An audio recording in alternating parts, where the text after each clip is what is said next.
அல்லேலூயா. ஆண்டவராக இயேசு கிறிஸ்துவினால் உங்களை யாவரையும் வாழ்த்துகிறேன். விசேஷமாக இன்றைக்கு உலகம் முழுவதும் புதிய அந்த புனிதமான வெள்ளி என்று சொல்லக்கூடிய இயேசுவை சிலுவையில் அறையப்பட்ட அந்த நாளை இன்றைக்கி உலகம் முழுவதும் எல்லாரும் பறைசாற்றுகிறாங்க. அப்போ இதை நாம் புரிந்து கொள்ள வேண்டும். இயேசுவை சிலுவையில் அறைவது ஒரு காரியமாக இருந்தாலும் எதற்காக இயேசுவை சிலுவையில் அறைந்தார்கள், ஏன் அவர் சிலுவையில் அறையப்பட வேண்டும் என்பதை நாம் புரிந்து கொள்ள வேண்டும். அல்லேலூயா, ஆமென். ஒரு வசனம் இருக்குது, வாசிங்க.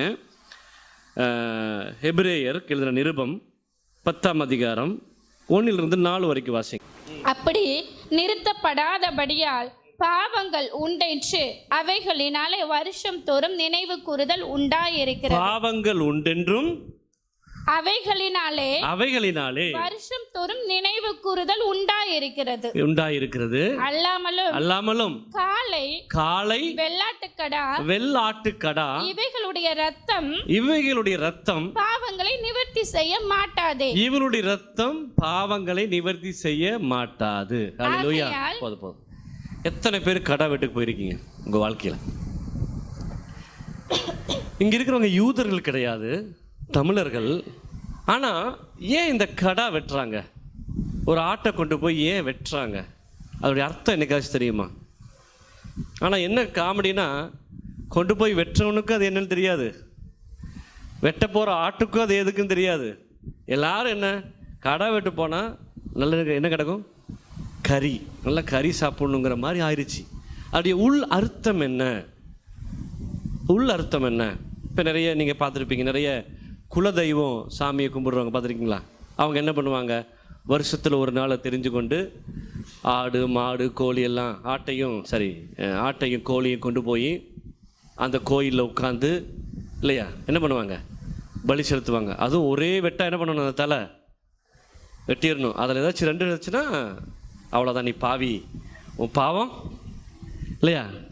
டெனிட்டு கேளுங்க, எங்கள் ஊரில் அந்த கடை வெட்டு தானே பயங்கரமாக அந்த கோயிலில் அந்த ஆட்டை மஞ்சள் பூசி இப்படி இழுத்துட்டு போவாங்க. ஒரு பூசாரி ஊரே எல்லாம் என்ன பண்ணுவாங்க, ஓலம் போட்டுட்டு போவாங்க. போய் வெட்டி அந்த ரத்தத்தை என்ன பண்ணுவாங்க, தனியாக எடுத்து அந்த கோயிலுக்குள்ளே அதை கொண்டு போவாங்க. அந்த ரத்தத்தை என்ன பண்ணுவாங்க, வீசுவாங்கல்ல, தெளிப்பாங்க அந்த ரத்தத்தை. அப்படி அர்த்தம் என்ன தெரியுமா? நம்ம எல்லாரும் பாவிங்கிறது எல்லாருக்கும் தெரியுது. அது ஹிந்துவானாலும் முஸ்லீமானாலும் உலகத்தில் பிறந்த எல்லாரும் we are sinner, பாவி. அந்த பாவத்தை போக்குறதுக்கு எங்கள் பாவமெல்லாம் இந்த ஆட்டுக்கு போகட்டுங்கிறதுக்காக அந்த ஆட்டை பலியிட்டு அந்த பாவத்தை இவங்க என்ன பண்ணுறாங்க, நிவர்த்தி பண்ணலான்னு சொல்லி ஒரு யோசனையை அவங்க பண்ணுறாங்க. இதை உருவாக்குனது நம்ம ஆண்டவர் தான். ஆண்டவர் என்ன பண்ணார், நீ ரொம்ப பாவம் பண்ணுறீங்க, அந்த பாவத்தை நிவர்த்தி பண்ணுறதுக்கு நீங்கள் என்ன பண்ணுங்கள், பலி செலுத்துங்க. லேவியராகமம் 16ஆம் அதிகாரத்தை எடுத்து நம்ம தியானிச்சோம்னு சொன்னால் அதில் மிக தெளிவாக அதெல்லாம் போட்டிருக்கு. லேவியராகமம் 16ஆம் அதிகாரம் 5வது வசனம் வாசிங்களேன். 16:5. இஸ்ரவேல் புத்திரராகிய சபையாரிடத்திலே பாவ நிவாரண பலியாகிய 2 வெள்ளாட்டு கடாக்களையும் சர்வாங்க தகன பலியாகிய ஒரு ஆட்டுக்கடாவையும் வாங்க கடவன். பின்பு ஆரோன் தனக்காகவும் தன் வீட்டாருக்காகவும் பாவ நிவர்த்தி செய்யும்படிக்கு தன்னுடைய பாவ நிவாரண பலியின் காளையை சேர பண்ணி அந்த 2 வெள்ளாட்டு கடாக்களையும் கொண்டு வந்து ஆசரிப்பு கூடார வாசலிலே கர்த்தருடைய ஆசரிப்பு கூடாராகிய தேவ சபைக்கு முன்னாடி கொண்டு வந்து நிப்பாட்டணும். அடுத்து நிறுத்தி அந்த 2 வெள்ளாட்டு கடாக்களையும் குறித்து கர்த்தருக்கென்று ஒரு சீட்டும் போக்காடாக விடப்படும் வெள்ளாட்டு கடாவுக்கென்று ஒரு சீட்டும் போட்டு கர்த்தருக்கென்று சீட்டு விழுந்த வெள்ளாட்டு கடாவை பாவ நிவாரண பலியாக சேர பண்ணி போக்காடாக விடப்பட சீட்டு விழுந்த வெள்ளாட்டு கடாவை அதை கொண்டு பாவ நிவர்த்தி உண்டாக்கவும் அதை போக்காடாக வனாந்தரத்திலே போக விடவும் கர்த்தருடைய சந்நிதியில் உயிரோடு நிறுத்தி பின்பு ஆரோன் தனக்காகவும் தன் வீட்டாருக்காகவும் பாவ நிவர்த்தி செய்யும்படி தன்னுடைய பாவ நிவாரணத்துக்கான காளையை கொண்டு வந்து அதை கொன்று கர்த்தருடைய சந்நிதியில் இருக்கும் பலிபீடத்தின் மேலுள்ள நெருப்பு சணலினால் தூப கலசத்தை நிரப்பி பொடியாக்கப்பட்ட சுகந்த தூப வர்க்கத்திலே தன் கைப்பிடிகள் நிறைய எடுத்து திரைக்கு உட்புறமாக கொண்டு வந்து தான் சாகாதபடிக்கு தூப மேகமானது சாட்சி பெட்டியின் மேல் இருக்கும் கிருபாசனத்தை மூடத்தக்கதாக கர்த்தருடைய சந்நிதியில் அக்கினியின் மேல் தூப வர்க்கத்தை போட கடவன்.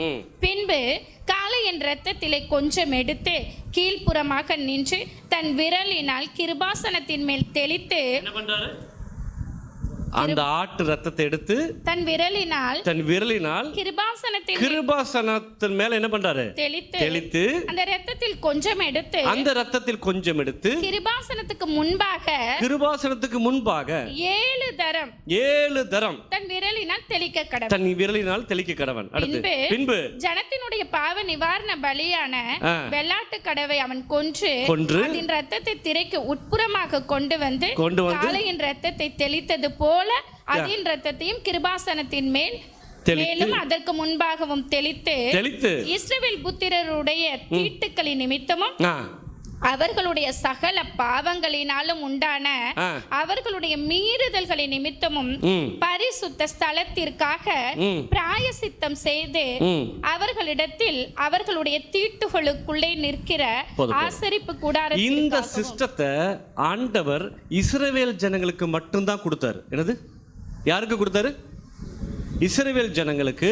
நீ பாவம் பண்ணினா அந்த பாவத்துக்கு பதிலாக பரிகாரமாக நீ ஆட்டுக்குட்டியை கொண்டு வா, காளையை கொண்டு வா, புறா குஞ்சை கொண்டு வான்னு சொல்லி அதை பலியிட்டு அந்த ரத்தத்தை கிருபாசன ஆண்டத்தில் தெளித்து, ஆண்டவரே நாங்கள் செஞ்ச பாவத்தை மன்னிச்சிருங்க, எங்களுக்கு பதிலாக இந்த காளையை நாங்கள் என்ன பண்ணுறோம் உங்களுக்கு கொடுக்குறோம், பலியிடுறோம்.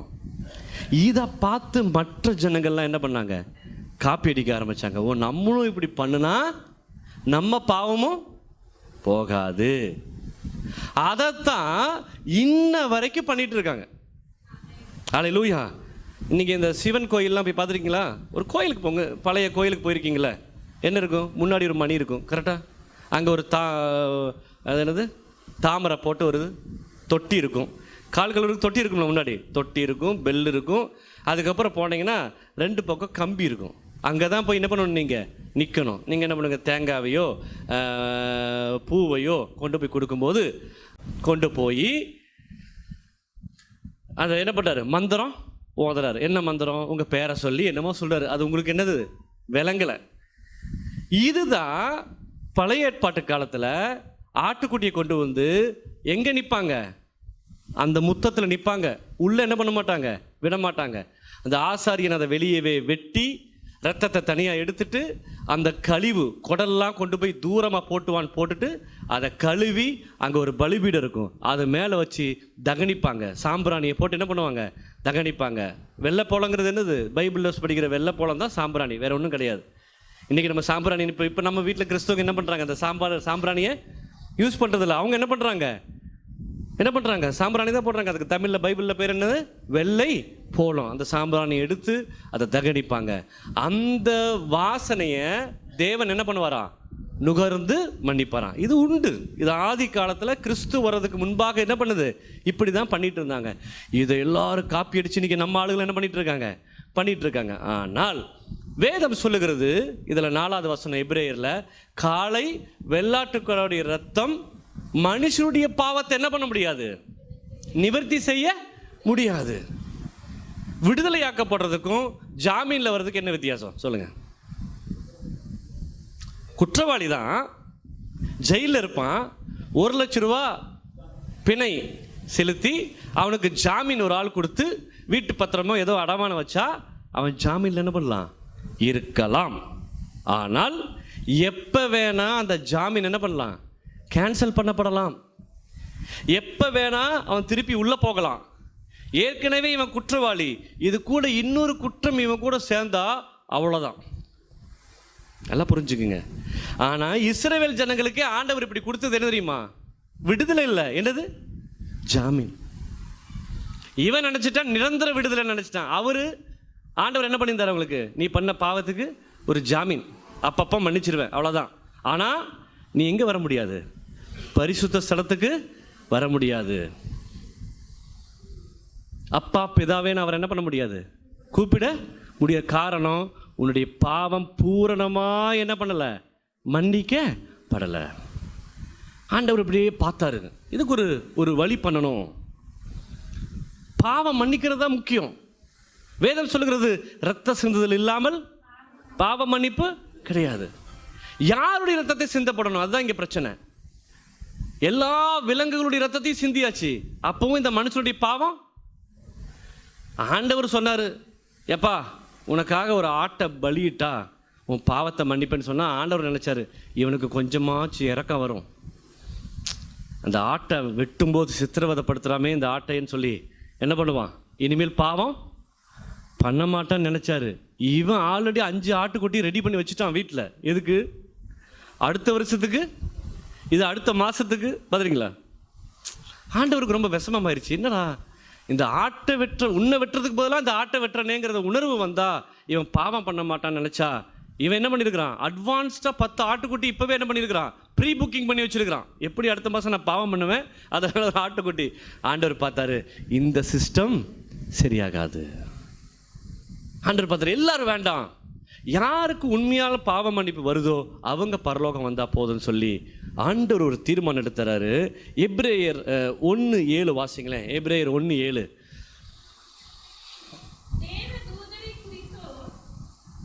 சரி எபிரேயர் 2:14 வாசிங்களேன். ஆதலால் பிள்ளைகள் மாமிசத்தையும் இரத்தத்தையும் உடையவர்களாய் இருக்க அவரும் அவர்களைப் போல மாமிசத்தையும் இரத்தத்தையும் உடையவரானார். ஆமென். மரணத்துக்கு தேவன் ஒன்று பார்த்தாரு, நம்ம மேலே இருக்கோம், நம்ம உருவாக்கின மனுஷர்கள் எங்கே இருக்கிறாங்க, பூமியில் இருக்கிறாங்க. ஒரு பெரிய பிரிவு இருக்குது. இது சரி பண்ணணும்னு சொன்னால் நம்ம மனித அவதாரம் எடுக்க வேண்டும். அல்லேலூயா. நாமும் என்னவானோ மனிதர்களாய், நம்மளும் மனிதமாக மாறணும்னு சொல்லி தான் ஆண்டவர் மனித அவதாரம் எடுத்து வந்தார். அல்லேலூயா. அவருடைய பிறப்பு நம்ம எல்லாத்துக்கும் தெரியும். பரிசுத்த ஆவியினால் கன்னி மரியாதை இடத்துல உற்பத்தி ஆகி தேவகுமாரனாக வெளியே வந்தார்.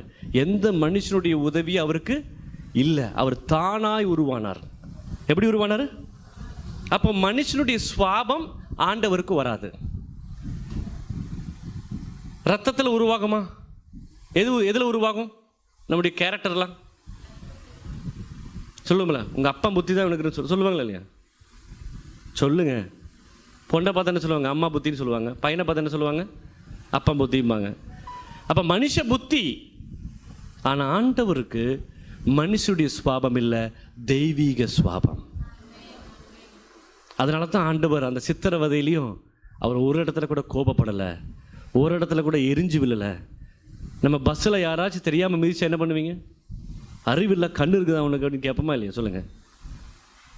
சொல்லுங்க. இயேசு தெய்வீக சுவாபம் உள்ளவராய் இருந்தார். நமக்காக சதையும் இரத்தமும் உடையவராய் வந்தார். அவர் ஒரு தீர்மானம் எடுத்தார், மனுஷன் பண்ண தப்புக்கு மனுஷன் தண்டனை அனுபவிச்சாதான் சர்வலோகத்தின் பாவத்தை நீக்க முடியும். நல்லா புரிஞ்சுக்க. மனுஷன் பண்ணின தப்புக்கு மனுஷன் என்ன பண்ணணும்? தண்டனையை அனுபவிக்கணும். வேதம் தெளிவாய் சொல்லப்பட்டிருக்குது. வாசிங்க 9ஆம் அதிகாரம் எபிரேயர் 9:27-28 வாசிங்க. மனுஷன் அன்றையும் மனிதர்களாகிய நாம் ஒரே முறை பிறப்பதும் ஒரே தரம் மரிப்பதும் பின்பு நியாய தீர்ப்பு அடைவதும் மனுஷனுக்கு நியமிக்கப்பட்டிருக்கிறபடியினால் கிறிஸ்துவும் அநேகருடைய பாவங்களை சுமந்து தீர்க்கும்படிக்கு ஒரே தரம் பலியிடப்பட்டு தமக்காக காத்து கொண்டிருக்கிறவர்களுக்கு ரட்சிப்பை அருளும்படிக்கு இரண்டாம் தரம் பாவம் இல்லாமல் தரிசனமானார். ரொம்ப புரிஞ்சுக்குங்க. மனுஷன் ஒரு டைம் பிறப்பதும் பின்பு மரிப்பதும் அதன் பின்பு நியாய தீர்ப்பு அடைவதும் அவனுக்கு நியமிக்கப்பட்டிருக்கு. இன்னொரு இடத்துல வசனம் சொல்லியிருக்குது, விலங்குகளுடைய ஆவி கீழே போகுதான், மனுஷனுடைய ஆவி மேலே போகுதான். என்ன சிஸ்டம் இல்லை? 2 பேர் தான் ஆவியோடு இருக்காங்க இந்த உலகத்தில். மரம் செடி கொடிக்கு ஆவி இருக்குதா சொல்லுங்க?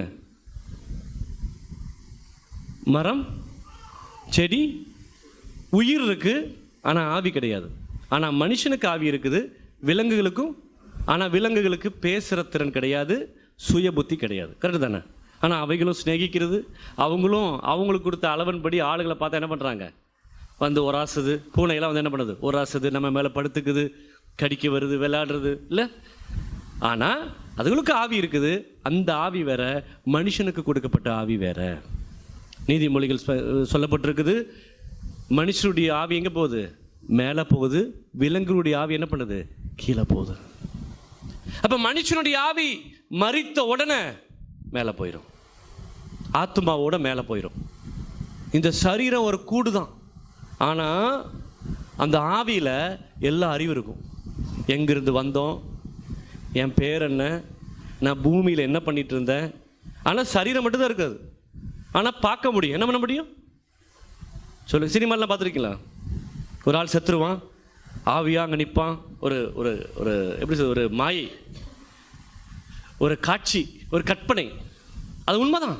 ஆனால் மனுஷன் இங்கே இருக்க மாட்டான். என்ன பண்ணிடுவான், போன உடனே அவன் சரீரம் இருக்காது, அவனுக்கு எல்லா உணர்வுகளும் இருக்கும், எல்லா உணர்ச்சிகளும் இருக்கும், பசி இருக்கும், தாகம் இருக்கும், எல்லாம் இருக்கும். ஆனால் அவன் காத்திருக்கணும். ஆண்டவருடைய நியாய தீர்ப்புக்காக என்ன பண்ணியிருக்கணும், அவன் காத்திருக்கணும். ஒரு நாள் இயேசுடைய நியாய தீர்ப்பு வரும்பொழுது, ராஜாதி ராஜாவாய் அவர் திரும்பி வரும்பொழுது, இந்த உலகத்தில் இருக்கிற எல்லாரையும் நியாயம் தீர்ப்பார். நியாயம் தீர்த்து எங்கே கொண்டு போகிற, நரகத்தில் என்ன பண்ணுவார், அவங்கள சொல்லுங்க, தள்ளுவார். ஆனால் இயேசுவை யாரெல்லாம் விசுவாசிக்கிறாங்களோ, இயேசுவை தெய்வமாய் யாரெல்லாம் ஏற்றுக்கொள்கிறாங்களோ, இயேசுவின் பேரில் யாரெல்லாம் ஞானஸ்நானம் எடுக்கிறாங்களோ, அவர்களுக்கு நரக தண்டனை இல்லை, அவர்களுக்கு ஜட்ஜ்மெண்ட்டும் கிடையாது. அவங்களுக்கு என்ன நியாய தீர்ப்பும் கிடையாது. அவங்க நேராக எங்கே போவாங்க, பரலோகத்துக்கு போகிறாங்க. அதனால தான் ஆண்டவர் உங்களுக்காக எனக்காக ரத்தம் சிந்துவதற்காக இந்த பூமிக்கு வந்தார். ஆண்டவர் எதுக்காக ரத்தம் சிந்தினார்னா, நம்முடைய பாவத்தை நிவர்த்தி பண்ணுவதற்காக. எதுக்காக? பாவத்தை வாசிங்களேன். எபிரேயர் 10:10-13 வரைக்கும் வாசிங்க. இயேசு கிறிஸ்துவுடைய சரீரம் ஒரே தரம் பலியிடப்பட்டதினாலே, ஒரே ஒரு தரம் பலியிடப்பட்டதினாலே, அந்த சித்தத்தின்படி நாம் பரிசுத்தமாக்கப்பட்டிருக்கிறோம். அன்றியும் எந்த ஆசாரியனும் நாடோறும் ஆராதனை செய்கிறவனாயும் பாவங்களை ஒரு காலம் நிவர்த்தி செய்யக்கூடாத ஒரே வித பலிகளை அநேக தரம் செலுத்தி வருகிறவனாயும் நிற்பான். இவரோ பாவங்களுக்காக ஒரே பலியை செலுத்தி என்றென்றைக்கும் தேவனுடைய வலது பாரிசத்தில் உட்கார்ந்து இனி தம்முடைய சத்துருக்களை தமது பாதபடியாக்கி. 13ஆம் அதிகாரம் 11-13 வரைக்கும் வாசிங்க. 13ஆம் அதிகாரம் 11 ஏனென்றால் எந்த மிருகங்களுடைய இரத்தம் பாவங்களை நிவர்த்தியாக்க பரிசுத்த ஸ்தலத்துக்குள் பிரதான ஆசாரியனாலே கொண்டு வரப்படுகிறதோ, அந்த மிருகங்களுடைய உடல்கள் பாளையத்துக்கு புறம்பே சுட்டெரிக்கப்படும். அந்தபடியே இயேசுவும் தம்முடைய சொந்த இரத்தத்தினாலே ஜனத்தை பரிசுத்தம் செய்யும்படியாக நகர வாசலுக்கு புறம்பே பாடுபட்டார். ஆகையால் நாம் அவருடைய நிந்தையை சுமந்து பாளையத்துக்கு புறம்பே அவரிடத்திற்கு புறப்பட்டு போக கடவோம். புரிஞ்சுக்குங்க. அந்த பழைய ஏற்பாட்டில் லேவியராகத்தில் ஒரு வசனம் வாசித்தோம் இல்லையா? அந்த ரத்தத்தை கொண்டு போய் எதுக்கு முன்னாடி நிற்கிறாங்க? திரை சீலைக்கு முன்னாடி வாசித்தோம் இல்லையா? லேவியராகத்தில் என்ன போட்டிருக்கு? அந்த ரத்தத்தை ஒரு ஆசாரியர் எடுத்துட்டு போய் எங்க போடுறான்? திரை சீலைக்கு முன்னாடி வைக்கிறான். கரெக்டா? இப்போ புதிய ஏற்பாட்டில் இயேசு ஆசாரியன். என்னது? இயேசு ஆசாரியன். அவருக்கு பலி செலுத்துறதுக்கு ஆடோ மாடோ தேவையில்லை. அவர் தன்னையே என்ன பண்ணுறார்? சிலுவையில் பலி செலுத்தி. அந்த வீடியோவில் பார்த்தோம்ல, தேவாலயத்தில் என்ன நடந்துச்சு? திரை சீலை ரெண்டா என்னாச்சு? அந்த திரை சீலை தான் தெய்வத்துக்கும் நமக்கும் பிரிவாக இருந்துச்சான். உள்ள உடன்படிக்கை பெட்டி என்ன இருந்துச்சு? 10 கற்பனைகளில் ஆண்டவர் எழுதி கொடுத்த உடன்படிக்கை பெட்டி, பொற்பாத்திரம், மண்ணா வச்ச பொற்பாத்திரம், ஆரோனுடைய துளிர்த்த கோல், அது ஒரு பெட்டியில் இருக்கும். அதை போய் எல்லாரும் என்ன பண்ண முடியாது? பார்க்க முடியாது. எல்லாரும் தொட முடியாது. தொட்டா செத்துருவான். அதை பார்த்தா செத்துருவான், தொட்டா செத்துருவான். பக்கத்தில் போக முடியாது. யார் போக முடியும்? ஆசாரியன். ஆசாரியனும் மனுஷன், சும்மா போக முடியாது. ஆட்டையோ மாட்டையோ பலியிட்டுட்டு அந்த ரத்தத்தை வச்சுட்டு போவான். என்னது? என்ன அடிச்சிடாத, என்ன எங்களுடைய பாவத்துக்காக என்ன பண்ணியிருக்கிறேன்? ரத்தத்தை கொண்டு வந்திருக்கிறேன். ஆனால் அது டெம்பரவரி. வருஷத்துக்கு ஒரு டைம் தான் ஒரு பாஸ்டர் மட்டும்தான் போக முடியும். ஹலோ, வருஷத்துக்கு ஒரு டைம் ஒரு பாஸ்டர் மட்டும்தான். ஆனால் இயேசு பலியிடப்பட்டு எங்க சிலுவையில் தொங்கி ரத்தம் இந்த பூமியில் சிந்தன உடனே தேவாலயத்தில் திரைசீலை 2ஆய் கிளக்கப்பட்டது. அப்படி அர்த்தம் என்ன தெரியுமா? பொட்டிக்குள்ள இருக்கிற உடன்படிக்கை பெட்டி உன் வீட்டுக்கு வந்தாச்சு. ஹல்லேலூயா. பார்த்து தொட்டு வணங்கக்கூடிய படிக்கக்கூடிய 10 கற்பனைகளை நீ உன் வீட்டில் படிக்கலாம். ஆண்டவர் அதுக்காக தான் பாடுபட்டார். ஹல்லேலூயா. 2வது, இந்த பாவம் தான் ஆண்டவருக்கு நமக்கு பிரிவாக இருந்துச்சு. என்னைக்கு இயேசு ரத்தம் சிந்தினாரோ, என்னைக்கு பூமியில் ரத்தம் சிந்தப்பட்டுச்சோ, அன்னையிலிருந்து நீங்களும் தேவனும் ஒன்றாய் மாறுகிறீர்கள். ஹல்லேலூயா. அதுக்கு அடையாளமாய் நீங்கள் ஞானஸ்நானம் எடுக்கும் பொழுது இயேசுவின் ரத்தத்தினால் நீங்கள் கழுவப்படுறீங்களா? உங்கள் பாவத்தை எதை வச்சு கழுவுறாராம்? தண்ணீர் கொண்டு அல்ல. இயேசு கிறிஸ்துவின் ரத்தம் சகல பாவங்களை நீக்கி சுத்திகரிக்கும். ஒரே ஒரு முறை உன் பாவத்தை நீ அறிக்கை பண்ணிப்பார். ஒரே ஒரு ராத்திரி முழங்கால் படிட்டு, ஆண்டவரே நான் மனுஷி, நான் பிறப்பதே ஒரு பாவ பிறப்பு, நான் அநேக பாவம் பண்ணிட்டேன், என்னை மன்னிச்சிருங்க, இனி பாவம் இல்லாத பரிசுத்த வாழ்க்கைக்கு நான் என்னை ஒப்பு கொடுக்குறேன்னு சொல்லி யாராக இருந்தாலும் ஒரே ஒரு முறை உன் பாவத்தை அறிக்கை பண்ணி நீ ஞானஸ்நானம் எடுத்துனா இயேசு கிறிஸ்துவின் ரத்தம் உன் பாவத்தை நீக்கி சுத்திகரிக்கும். பெர்மனன்ட். இன்னொரு டைம் ஞானஸ்நானம் எடுக்க வேண்டிய அவசியம் இல்லை. இன்னொரு டைம் நீ பலியிட வேண்டிய அவசியம் இல்லை. ஹல்லேலூயா. சும்மா கை கால் கழுவுன மாதிரி வாரத்துக்கு ஒரு நாள் நீ ஆண்டவர்கிட்ட என்ன பண்ணணும்? உன்னை நினைவு கூறணும். ஆண்டவரே, ஏதாவது அறிந்து அறியாமல பாவம் பண்ணி தான் மன்னிச்சிருங்கன்னு சொல்லிட்டு அவரோடு நீ பேச முடியும். என்னைக்கு நீ ஞானஸ்நானம் எடுத்து இயேசுவின் ரத்தத்தில் நீ கழுவப்படுகிறியோ அன்னைக்கு தான் அப்பா பிதாவைன்னு கூப்பிடுற புத்திர சுகாரத்தை ஆண்டவர் உனக்கு கொடுத்துருக்கிறார். நீ அவர் அப்பான்னு கூப்பிடலாம், அவரோடு கூட பேசலாம். தேவன் உன்னுடைய சத்தத்துக்காக காத்திருக்கிறார். அல்லேலூயா. வசனம் எப்படி சொல்லுது? இயேசு கிறிஸ்துவின் ரத்தம் சகல பாவங்களை நீக்கி சுத்திகரிக்கும். வெளிப்படுத்தின விசேஷம் 1ஆம் அதிகாரம் 6ஆம் வசனம் வாசிங்களேன். வெளிப்படுத்தின விசேஷம் 1:6. நம்மிடத்தில் அன்பு கூர்ந்து தமது ரத்தத்தினாலே நம்முடைய பாவங்களை நம்மை கழுவி, நம்முடைய பாவங்களை எதை வச்சு கழுவுறாரு? நம்மை கழுவி தம்முடைய பிதாவாகிய தேவனுக்கு முன்பாக நம்மை ராஜாக்களும் ஆசாரியர்களுமாய் ஆக்கின அவருக்கு மகிமையும் வல்லமையும் என்றென்றைக்கும் உண்டாயிருப்பதாக. நம்ம யாரு? நீங்க யாரு? ஆசாரியர்கள். நீங்க யாரு? ராஜாக்கள். we are all priests, we are all kings. அந்த ராஜாதி ராஜா வரும்போது நம்மையும் ராஜாவாய் மாற்றுவார். அவர் குதிரையில் முன்கொண்டு போவார், நம் பின்னாடி எல்லாரும் போவோம். அவர் யுத்தம் செய்வார், அவரோடு கூட நாமும் யுத்தம் செய்வோம். யுத்தத்தை முடித்து அவர் பரலோகம் போகும்போது அவரோடு கூட நாமும் பரலோகம் போகிறோம். நமக்கு மரணம் இல்லை, கிறிஸ்துவுக்கு மரணம் இல்லை, நமக்கு மரணம் இல்லை.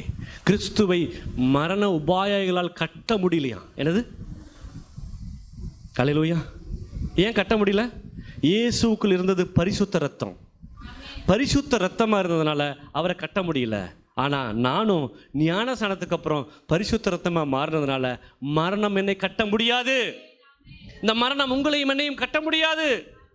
ஒரு நாட்கள் வரும் பொழுது இயேசு 3ஆம் நாள் எந்திரிச்சு வந்தது போல நீங்களும் நானும் ஒரு நாள் அந்த பூமிக்கு எந்திரிச்சு வருவோம். அவர் வரும்போது எதிர்கொண்டு போவோம். அவரோடு கூட சதா காலங்களிலும் ராஜாக்களாய் ஆசாரியலாய் என்றென்றைக்கும் அவரோடு கூட இருப்போம். ஹல்லேலூயா. என்ன உன்னதமான ஒரு பாக்கியம். ஹல்லேலூயா. ஒரு விஷயம் எந்திரிச்சு தேவ சமூகத்தில் எத்தனை ஒரு பாக்கியம். இங்கே வந்திருக்கிறவங்க யாராச்சும் நீங்கள் ஞானஸ்நானம் எடுக்காட்டி இன்னைக்கு ஒரு திருமணம் எடுங்க. பிரதர் சிஸ்டர், இந்த வார்த்தை உங்கள் காதல் ஆண்டவர் சொல்கிறாரு. நீ மனம் திரும்ப வேண்டும். உன் பாவத்தை அறிக்கை பண்ணி இயேசுடைய பிள்ளையாய் நீ மாற வேண்டும். நீ ஞானஸ்நானம் எடுத்தால் மட்டும்தான் ஜீவ புஸ்தகத்தில் உன் பேர் எழுத முடியும். ஞானஸ்நானம் எடுத்தால் மட்டும்தான் இயேசுவின் ரத்தத்தினால் உன் பாவங்கள் கழுவப்படும். நீ ஞானஸ்நானம் எடுத்தால் மாத்திரம்தான் மரித்தோடு உயிரோடு எழும்பி வர முடியும். நீ ஞானஸ்நானம் எடுத்தால் மட்டும்தான் நீ பரலோகம் போக முடியும். இல்லாவிட்டால் நீ நரகத்துக்கு போவாய். இதுதான் சத்தியம். நரகத்துக்கு போவதற்கு நீ தயாராக இருக்கிறியா? ஒருவேளை நாங்கள் விளையாட்டா சொல்லலை சிஸ்டர் பிரதர். ஒருவேளை நீ மரித்ததுக்கு அப்புறம் நீ போய் நிற்கிற இடம் நரகமா இருந்தா, ஐயோ அன்னைக்கு அந்த பாஸ்டர் சொன்னாரே, இந்த புனித வெளியில் அந்த சத்தத்தை நான் கேட்டனே, ஐயோ நான் கீழ்ப்படியாமல் போயிட்டேன்னு சொல்லி நீங்கள் துக்கப்படாதீங்க. நீ மனம் திரும்பி ஞானஸ்நானம் எடுங்க. இயேசுவை தெய்வமாக ஏற்றுக்கொள்ளுங்க. விக்கிரகத்தை வணங்காதீங்க. அவ்வளோதான். ஆண்டவர் கூட எதுவுமே கேட்கல, பொண்ணையோ பொருளையோ எதுவுமே கேட்கல. ஒரே ஒரு முறை இயேசுவுக்காக ஞானஸ்நானம் எடு. எப்படி கணவனுக்காக திருமணமான பின்பு அந்த தாலி என் கழுத்தில் இருக்கிற வரைக்கும் நான் என் புருஷனுக்கு உண்மையா இருப்பேன்னு சொல்லி நீங்க வாழ்றீங்களோ, அதே போல இயேசுவுக்காக ஒரே முறை நீங்கள் ஞானஸ்நானம் எடுத்து சபைக்கு வாங்க, காணிக்க போடுங்க. அவ்வளவுதான். வேதத்தை வாசிங்க. வசனம் என்ன சொல்லுதோ, இந்த உடன்படிக்கை பெட்டி இந்த வேத புஸ்தகத்தில் என்ன இருக்குதோ அதன்படி வாழ்வதற்கு நீங்க ஒப்பு கொடுத்தீங்கன்னு சொன்னா நீ மரித்தாலும் உயிரோடு எழுப்பி வருவாய். ஒரு விஷயங்கள் ஒப்பு கொடுங்க, ஒப்பு கொடுங்க. ஹல்லேலூயா. பாவ மன்னிப்பின் நிச்சயத்தை பெற்றுக்கொள்ள வேண்டும். ஆமென். பரலோகத்தில் ஓரிடம் நீ பெற வேண்டும். பாவ மன்னிப்பின் நிச்சயத்தை பெற்றுக்கொள்ள வேண்டும். ஆமென். பரலோகத்தில் ஓரிடம் நீ பெற வேண்டும். வருத்தப்பட்டு பாருங்கள் சுமக்கின்ற மகனே, வருத்தப்பட்டு பாருங்கள் சுமக்கின்ற மகளே, நீ வருவாயா இயேசு என்று வாழ்வு தந்திடுவார். நீ வருவாயா இயேசு என்று வாழ்வு தந்திடுவார். பாவ மன்னிப்பின் நிச்சயத்தை பெற்றுக்கொள்ள வேண்டும். ஆமென். பரலோகத்தில் ஓரிடம் நீ பெற வேண்டும். பாவ மன்னிப்பின் நிச்சயத்தை பெற்றுக்கொள்ள வேண்டும். Thank you Holy Spirit. ஆமென். பரலபா சதரபா ரிகதரா திவலபா ரகதரக சியாதன. நீ தேடும் நிம்மதி இயேசு தருகிறார். நீ தேடும் நிம்மதி இயேசு தருகிறார். நீ நாடும் விடுதலையோ அவரிடம் உண்டு. நீ நாடும் விடுதலையோ அவரிடம் உண்டு. அப்ப கொடுப்போமா. பரிசுத்தம் நல்ல பிதாவே, இந்த நாள் எங்கள் நினைவு கூறுகிறப்பா, எங்களுக்காக அடிக்கப்பட்ட, எங்களுக்காக காயங்களை சுமந்த, எங்களை நேசிப்பதற்காக பாவிகளாய் துரோகிகளாய் அக்கிரமக்காரராய் இருந்த எங்களுக்காக அடிக்கப்பட்டீர். நாங்கள் எல்லாம் நல்லவர்கள் கிடையாதப்பா, நாங்கள் எல்லாம் பாவிகள், நாங்கள் எல்லாம் மீறுதலுக்கு உட்பட்டவர்கள். எங்களை பரிசுத்தப்படுத்தின ரத்தம், அதுக்காய் நன்றி செலுத்துகிறோம். எங்களை தொட்டதுக்காய் ஸ்தோத்திரம். எங்களை மறுரூபப்படுத்துறதுக்காய் ஸ்தோத்திரம். எங்களை புதிதாக்குனதுக்காய் ஸ்தோத்திரம். பலப்படுத்துவீராக. இயேசுவின் நாமத்தை ஜெபிக்கிறோம் நல்ல பிதாவே.